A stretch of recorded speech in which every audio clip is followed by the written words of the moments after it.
इन्होंने जो मनाजिर अपनी आंखों से देखे, आज उनके बारे में हम एक छोटा सा इंटरव्यू इनसे लेंगे।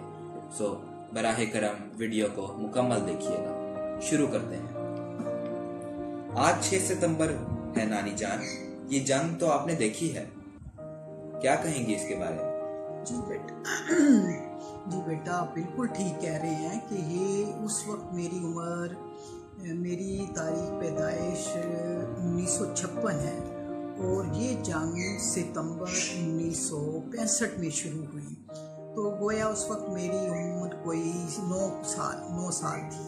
अब मुझे बेटा अपनी क्लास का तो नहीं पता, दूसरी या तीसरी में होंगी, लेकिन बेटा ये सारा मुझे अच्छी तरह याद है कि जब ये जंग हुई, हम अपनी क्लासों में सुबह असेंबली होती है, उससे हम अपनी क्लासों में गए हैं, थोड़ी देर बैठे हैं, टीचर क्लास में आई हैं, एकदम बेटा खड़खड़ की आवाज़ें आई, बम गिरने की आवाज़ें आई। तो सब परेशान हो गए, टीचर्स ने अपनी क्लासें छोड़ी, भगदड़ मच गई। हमारी क्लास ऊपर हो रही थी, हम सीढ़ियों से भागे उतरे हैं, बच्चे एक दूसरे पे गिर रहे हैं, चीखे मार रहे हैं, रो रहे हैं, छोटे बच्चे भी थे। लेकिन असातिज़ा ने बड़ा अच्छा मुजाहिरा किया, बड़ा उन्होंने डिसिप्लिन का मुजाहिरा किया। उन्होंने बच्चों को प्यार से इकट्ठा करके आहिस्ता आहिस्ता सीढ़ियों से उतारा। कुछ बच्चे नीचे ग्राउंड में थे, उन सबको इकट्ठा किया और ये कोशिश की, चूँकि अब ये हमला हो गया था, बमबारी हो रही थी, तो उन्होंने कहा कि हमारी कहीं ये इमारत थी स्कूल की तबाह ना हो जाए, तो उन्होंने बच्चों को छुट्टी दे दी ताकि ये बच्चे स्कूल की इमारत से तो बाहर निकल जाए। बेटा जी हमारा घर स्कूल के बिल्कुल ही साथ, समझे 2 दरमियान में घर आते थे, बहुत ही करीब था। तो जब ये सारा शोर हुआ, गड़गड़ाहट हुई, तो घर वाले, मोहल्ले वाले सारे लोग इकट्ठे हो गए, बहुत परेशान हुए। सूरत हाल का कुछ पता ही नहीं चल रहा था। मेरे वाले साहब तो गवर्नमेंट जॉब में थे, वो उस वक्त घर पे नहीं थे, वो तो अपनी जॉब पे गए हुए थे। बाकी भी सरकारी मुलाजमीन अपने कामों पे निकले हुए थे रोजगार के सिलसिले में। लेकिन बेटा मैंने देखा कि खवातीन ने बड़े हौसले हिम्मत का मुजाहिरा किया और उन्होंने जल्दी चारपाइयाँ बिछाई गली में ही, और खुद भी घर से बाहर निकल आए और बच्चों को भी उन्होंने प्यार मोहब्बत से समेटा और बिठाया, प्यार किया, पानी वानी पूछा। कुछ बच्चे रो रहे थे, मासूम से बच्चे थे, बहुत घबराए हुए थे, उनको भी कुछ खवातीन ने बिस्किट दिए, दूध दिया, पानी पिलाया। तो उतनी देर में देखते हैं तो मर्द हजरात भी आ रहे, क्योंकि बेटा ये सारा पता चल गया था, क्योंकि अब फौरी तौर पे खबरें शुरू हो गई थी, जिसमें बताया गया कि हमारे इस बुज़दिल दुश्मन ने, अजली दुश्मन ने हमारे नहत्ते शहरों पर बगैर इत्तला दिए हमला कर दिया। लेकिन खुदा की शान देखे बेटा, उसने तो हमें नहत्ता जाना, लेकिन हमारे मुजाहिदों में, हमारी कौम में ऐसा ईमानी जज्बा था कि जिसने उनको ऐसा बलबला जोश दिया कि वो मुकाबला करने के लिए तैयार हो गए। अगरचे हमारे पास इतना असलहा नहीं था, लेकिन इसके बावजूद जज्बा ईमानी तो था ना, जोशो खरोश था। ये बहुत बड़ी तादाद में दुश्मन अपना असलहा लेके आए थे। उनकी सोच यही थी कि अचानक हम हमला करेंगे तो उनको तबाह बर्बाद करके पाकिस्तान बनने का जो बदला है वो हम इनसे चुकाएंगे। लेकिन हमारे मुजाहिदीन हमा वक्त तैयार रहने वाले, मुकाबला करने के लिए बिल्कुल तैयार थे। और ये लोग, ये दुश्मन ने BRB की तरफ से हमला किया था कि नहर को तोड़ेंगे और शहर में दाखिल हो जाएंगे। लेकिन बेटा आप यकीन करें कि वो देहात था, वाघा बॉर्डर, तो ऐसा जज्बा ईमानी हमने देखा कि उन्होंने अपने मुजाहिदीन का हर तरह से साथ दिया। जवान बच्चे थे, उन्होंने कहा कि अगर हमारे पास असलहा नहीं है तो वो बड़े बड़े बाले, डंडे, सोटे जिसे कहते हैं लेके मैदान में आके उन्होंने कहा हम अपने फौजियों के साथ लड़ेंगे। तो बेटा वो ऐसा जज्बा था जिसको मैं अल्फाज में बयान नहीं कर सकती। वो सारे मनाजर सामने आते हैं तो मैं कहती हूँ कि वाकई वो क्या वक्त था कि हमारी पूरी कौम मुत्तहिद हो गई, ऐसा जज्बा देखा। फिर बेटा उसमें हमारे सारे शायर, अदीब, मौसीकार इकट्ठे हो गए, जिससे जिस तरह की भी खिदमत हो सकती थी उन्होंने, जिस तरह का भी तामन हो सकता था उन्होंने किया। अब देखें फौरी तौर पे शायरों ने अच्छे नगमे बनाए जिनको मैडम नूर जहां ने, अल्लाह ने वरी के रहमत फरमाए, फौरी तौर पे उन्होंने बल्कि जाके सरहद पे भी गाया। जैसे एक नगमा था, ए वतन के सजीले जवानों मेरे नगमे तुम्हारे लिए हैं। ये बेटा नगमा ऐसा था कि वाकई उनमें जोशो खरोश पैदा हो गया। फिर हमारे एक शायर थे सूफी गुलाम तबस्सुम, जो बच्चों के लिए बहुत सारा नज़्में लिखा करते थे। उन्होंने देखे क्या ऐसा दर्द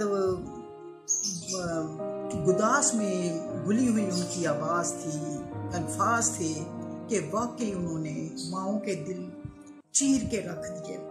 क्या बोल हैं उनके, ए पुत्र हटाते नहीं बिक दे, तू की लबदी फिरे बाजार कूड़े, ए पुत्र हटाते नहीं बिक दे, की लबदी फिरे बाजार कूड़े, ए देन मेरे जाता दी, तू एवें ना टकरा मार कुड़े, ए सौदा नकद भी नहीं लभदा, तू लभदी फिरे उधार कुड़े, पुत्र हटाते नहीं बिकदे, तू लभदी फिरे बाजार कुड़े। तो मेरे प्यारे बच्चे, ये नगमा ऐसा है कि अब भी देखे मेरी उम्र 65 के करीब है, अब भी इसके बोल ऐसा दिल को तड़पाते हैं कि वाकई कि माओं का क्या जज्बा था, उन्होंने अपने बच्चे कुर्बान कर दिए। बच्चियों को देखा, उन्होंने अपने जेवरात दे दिए। एक माँ को देखते हैं तो उसने कहा मेरे पास देने को कुछ नहीं है, मेरे ये जवान 2 बेटे हैं, आप इन्हें ले जाएं, ये भी आपके साथ वतन की खिदमत करेंगे, वतन पे कुर्बान हो जाएंगे। माओं ने अपने जेवरात उतार दिए, और औलाद से बढ़ के क्या जेवर होता है, सब कुछ निछावर कर दिया। ऐसा जज्बा बेटा दोबारा नहीं देखा। अल्लाह ताला हमें दुश्मन के शर से महफूज रखे और हमें ऐसी जंग ना देखनी पड़े। अच्छा नानी जान, एक और आपसे सवाल करना है हमने, वो ये कि जब जंग हुई तो आपने जैसा कि बताया कि आप उस वक्त स्कूल में पढ़ रही थी, तो धमाकों की आवाज़ें आना शुरू हो गई और स्कूल खाली करा दिया गया और एक दिन की छुट्टी दे दी गई। तो आप जब अपने घर चली गई तो आपके कहने के मुताबिक तमाम लोग परेशान हो गए और एक जगह जमा हो गए, तो आप क्या फिर उसी इलाके में रिहाइश आपने वहीं रही जंग के 17 रोज, चूंकि जंग जारी रही, तो क्या आप 17 के 17 रोज उसी इलाके में रही या आपको कहीं और शिफ्ट किया गया? जैसे कि वाकयात हैं कि खंदकें खोदी गई या इस तरह के दीगर के ब्लैकआउट हो गया जिसमें लाइट नहीं चल सकती, बिजली नहीं आ सकती क्योंकि दुश्मन के जहाज ऊपर से गुजरते हैं। तो उस वक्त क्या आप उस 17 रोज उधर ही रहीं या जिस इलाके में आप रहती थी, या फिर आप किसी दूसरी जगह चली गई? इसके बारे में जरा। हाँ, ये बेटा आपने अच्छा सवाल किया है कि ये कुछ दिन तो हम वहीं लाहौर में ही रहे हैं। बहुत बड़ी हवेली थी जहाँ हमारा घर था, तो लोगों ने खुद ही फैसला किया, अपनी मदद आपके तहत उन्होंने मोर्चे खोदे, खंदके बनाई कि इसमें जब खतरे का अलार्म बजेगा तो उसमें पनाह ले लिया करेंगे।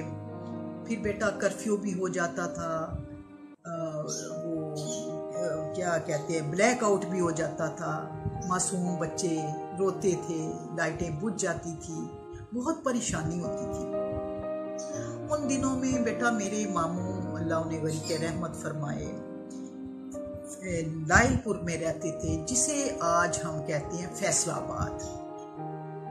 जब उन्हें खबर हुई तो उन्होंने यही फैसला किया कि चूंकि ये सारा जोर जो दुश्मन का है ना, वो लाहौर साइड पे ही है, लाहौर की तरफ ही है। तो वालिद साहब से उन्होंने कहा कि आप बच्चों को, अपनी फैमिली को, मेरी बहन को, सबको ना आप यहाँ भेज दें। बेटा यकीन करें, घर छोड़ते, बाप से जुदा होते, बड़ा दुख हो रहा था। दिल नहीं चाह रहा था कि हम अपने वालिद साहब को भी तनहा छोड़ें, लेकिन बेटा ये हिजरत हमें करनी पड़ी। कभी हम घर को देखते थे, वालिद साहब को देखते थे, उदासी से, जुदाई से डरते थे, और फिर हम ये भी सोचते थे जान किसको प्यारी है। वालदा ने भी सोचा कि मैं अपने बच्चों को लेके चली जाऊं। तो बेटा हम फैसलाबाद के लिए तैयार हो गए। बस पे जाना था बेटा। बस पे जब हम बैठे हैं, बस जगह जगह पे रुक रही है, लोगों के गिरोह देख रहे हैं, बस के दाएं बाएं हैं, ये देहाती लोग थे, पानी के मटके लेके खड़े हैं, चावलों की देगचे हैं बड़े बड़े, रोटियां हैं, ऊपर दाल रखी हुई है, बच्चों के दूध हैं। तो रुक रुक के बस को रोकते थे और ये चीज़ें जो ये हम लोगों को पेश करते थे कि कोई भूखा प्यासा ना रह जाए। ये जज्बा भी बेटा देखने में आया कि वाकई ये हमारी कौम किस तरह मुत्तहिद हो गई है, कि हम कहाँ के लोग हैं, लाहौर से हिजरत करके जा रहे हैं और रास्ते में हैं, और वो अजनबी लोग हैं। लेकिन बेटा प्यार मोहब्बत के लिए अजनबियत कोई चीज़ नहीं होती। ये जज्बा ऐसा है कि फिर इसमें गैरियत नहीं होती। उन सब लोगों ने हमारी हर तरह की मदद की। फिर बेटा हम सफ़र तय करके फैसलाबाद पहुंचे। अब वहाँ भी बहुत बड़ी उनकी कॉलोनी थी, वहाँ भी उन्होंने मोर्चे खोदे, खंदके बनाई। रात को क्या बेटा, दिन में किसी वक्त सायरन बज जाता था तो हम चले जाते। लेकिन बेटा लड़ाई का जो असल जोर था ना, वो लाहौर की तरफ ही था। वहाँ कोई इक्का दुक्का कोई ऐसा हमला होता था। वो दिन हमने वहाँ गुजारे।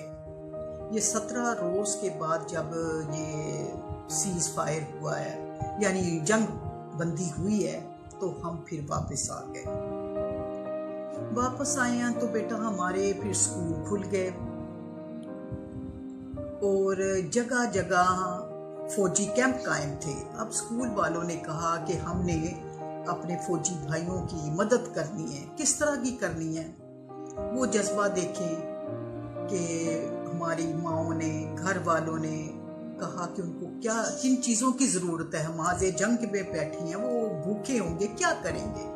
तो बेटा हमने फिर दूध के डब्बे, खुश्क मेवा जात, बुने चने हैं, सिगरेट हैं, पत्ती है, इस तरह की चीज़ें बेटा इकट्ठी करनी शुरू कर दी। और अपनी हैसियत से बढ़ बढ़ के देखा, छोटे बच्चे भी ला रहे हैं। और फिर तब ऐलान किया गया था 1 टेडी पैसे में 1 टैंक। बेटा टेडी पैसा क्या है, इसकी भी मैं आपको बात बताऊं कि जिस तरह हमारा 1 रुपया है, जो जिस तरह आपका अब 10 रुपये, इतना वो 1 रुपये का नोट होता था। उसमें ये 100 टेडी पैसे सिक्के होते थे, छोटे छोटे, इस तरह का, जिस तरह का आज हमारे पास 5 रुपए वाला सिक्का है, 5 का सिक्का है। तो ये जमा करने शुरू करते। ऐसा जज्बा, उन्होंने कहा कि लो, इस सिक्के से तो हमारा एक टैंक आएगा और इस टैंक से हम दुश्मन का मुकाबला करेंगे। तो बेटा स्कूल में भी ये सरगर्मियाँ ऐसी शुरू हो गई। ऐसे मतलब बच्चों को बताया गया कि आपने अपने फौजी भाइयों के साथ के लिए क्या कुछ करना है।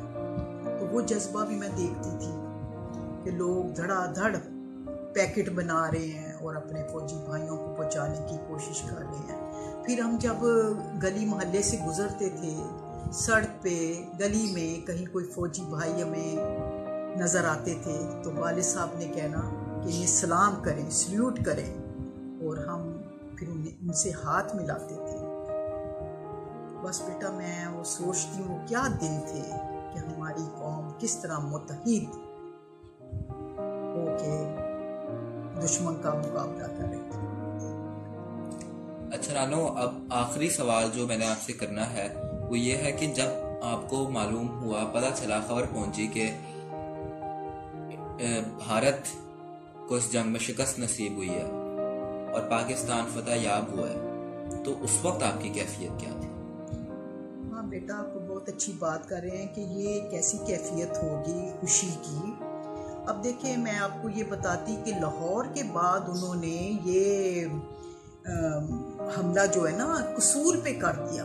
यानी उनका जो था कि जहाँ जहाँ भी उनका वार चलता था कि इसको पाकिस्तान के बारे में सोचा हुआ था कि हम इसको नेस्तो नाबूद कर देंगे, लेकिन उन्होंने ये ना सोचा कि उन्होंने किस कौम को ललकारा है, जिसकी गैरत, जिसकी गुट्टी में ये चीज़ पड़ी हुई है। उन्होंने जिहाद करना है, उन्होंने अपनी माँ मट्टी से, वतन से मोहब्बत करनी है। इसके अलावा उन्हें कुछ भी नहीं था उनके पास। उन्हें जंगे ओहद याद आ जाती है कि 1000 के मुकाबले में 313 मुजाहिदों ने कैसे फतह पाई थी। यही जज्बा लेके वो गए। फिर गज़वा बदर था। ये सारी चीज़ें, जंगें पढ़ी भी थी, सुनी भी थी, देखी भी थी। तो वो जज्बा लेके वो लोग आगे बढ़े। तो जब इन्होंने कसूर की तरफ हमला किया तो वहाँ भी यही था, चविंडा का महाज, खेमकरन अपने ही इलाके खो बैठे, क्योंकि वहाँ के शहरी कोई और तो नहीं थे, ये भी मुसलमान मोमिन बंदे थे। तो वहाँ भी इन्होंने मुंह की खाई। और वहाँ मुझे याद आता है कि इसी कसूर के बारे में हमारी मैडम नूरजहां ने, चूँकि उनकी पैदाइश भी वहाँ की थी ना, तो क्या उन्होंने दिलसोज और जोशो खरोश से वो नगमा गाया, मेरा सोना शहर कसूरनी, मेरा सोना शहर कसूरनी, इतियां तुम्मा दूर दूर नी, इते बुल्ले शादा डेराए, ते बुल्ले शादा डेराए, ते अंत सवेराए सवेराए, मेरा सोना शहर कसूर ने।